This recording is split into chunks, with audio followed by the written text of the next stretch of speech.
Gender and sexuality as a psychosocial issue. Human person has biological mechanism for sexual growth and reproduction and depending on sex. These mechanisms differ. These reproductive mechanisms are interpreted by societies, thereby creating differentiated social standard for behavior and expectation. For instance, human female is capable of bearing a child.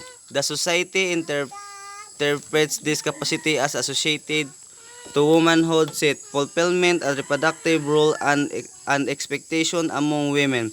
Since the human male does not have the capability to bear a child but has relatively larger muscular skeletal frame, the society aspect the human male for perform productive roles and associate these roles to men.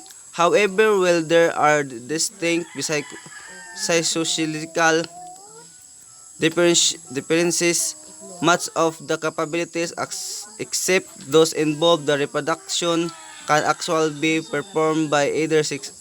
Since there's scenarios only exemplify that much about gender sexuality is not only biological and sociological but also psychological and social. This perspective and exploring and understanding human sexuality in the lens of social perspective. What the psychosocial means. Two primary aspects. Psychological pertains as anything associated with mental process. Social pertains to the anything associated with human relationship, connection, and interaction. The psychological aspect, a gender of sexuality, anchors itself on the field of psychological.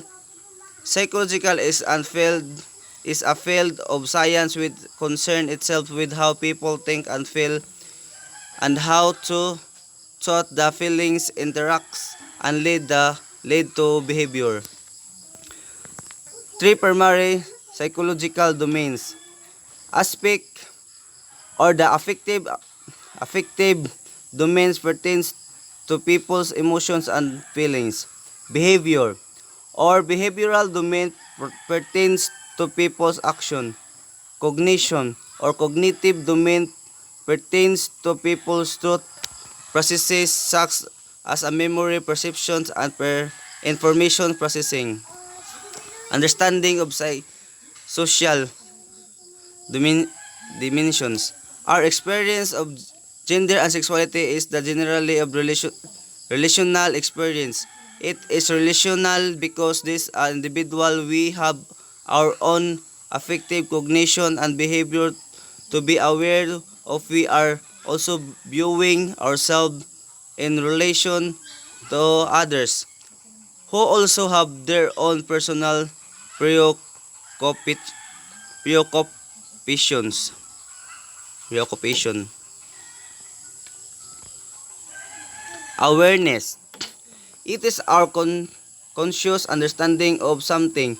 As individuals, we are in constant process of asking and trying to understand, but we are not isolated in our vacuum. We are social being. We live our lives in relation to others. As we try to understand ourselves more, we are also in constant process toward other. Awareness that understanding others. Intimacy and relationship. Intimacy is the process knowing others and allowing others to know us. Socialization is a process by which we learn cultural norms and traditions. When two people recognize and become aware of each other, they decide to keep close distance in each other's lives share their personal bubbles, so to speak, and allow frequency to interaction between two or more people manifested truth, romantic relationship, or others. Well-being as a social goals. Two-sided well-being. Objective well-being. A kind of well-being which is observed outward and can be evaluated through the presence of or absence of particular elements in our environment.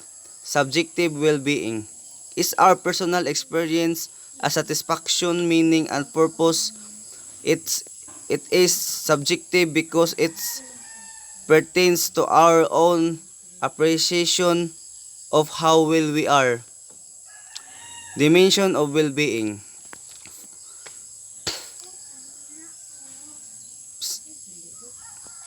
Physical, biological health. Emotional, positive feelings, mood and stability. Mental, clarity of mind, healthy thought process. Material, available and indicate financial and other resources.